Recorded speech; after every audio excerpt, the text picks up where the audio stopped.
Hey, I'm Kelsey and I'm from Nebraska. I went to college in Nebraska, and then after college I moved down here to New Orleans, and I've been living here for about just a little over a year, I guess, and have been teaching since I've been here. I was born into a long line of conservative Christian folk. As part of that, I went to a Christian school from kindergarten through 7th grade. I guess growing up, God was just always there, and God was just a big part of everything that we did.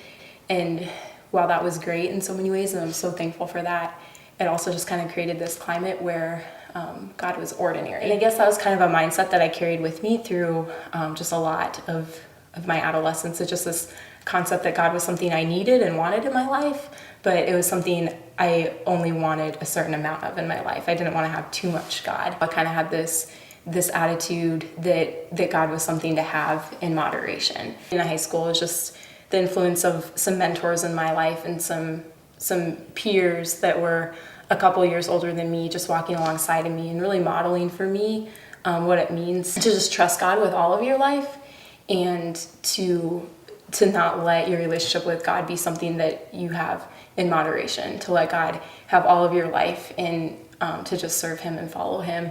A big change in that was learning how to live outwardly focused and living with this mindset that, I have Jesus and I've been given this gift of salvation, and that's something that I want to share with others, and just learning how to do that. Like the last 8 or 10 years of my life has just been a lot about God using people and circumstances and situations to just teach me how to be a servant, and how to do that humbly, and how to do that trusting in His strength and not my own. I think that wherever you are is where God has you. And so I'm here in New Orleans and I'm teaching here in New Orleans, and I can't believe that that's a coincidence or that's by accident. I teach students with autism.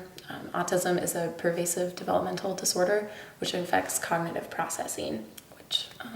So what that means for my students is that they don't learn in the same way that a typical student does. And so a typical student learns primarily through hearing. For my students, generally, they don't learn by hearing. They learn more through seeing and experiencing.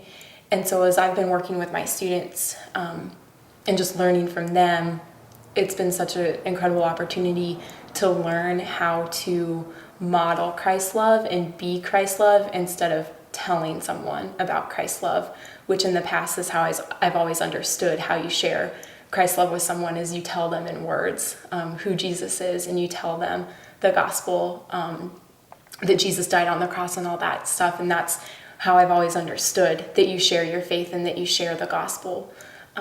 But with my students, a lot of the time, those words that you use to teach don't make sense. And so it has to look a different way. It has to be shown to them through giving them an opportunity to experience it. I guess when I go to work each day, I just rest in the comfort that we have the promise that knowing Jesus means that we no longer live, but Christ lives in us. And that's comforting to me because I know that I don't have patience and I don't have love, but Christ inside of me means that I do have patience and I do have love. And it means that Jesus has promised to live through me, and so that means He's promised to show Himself to the people that I'm with, because it means that my students get to encounter Jesus, not because of me, but because Christ lives in me. And I just think that that's important because they get to encounter authentic grace because Jesus is the one giving it. So that's a comfort that I definitely can take with me each day as I teach in the city.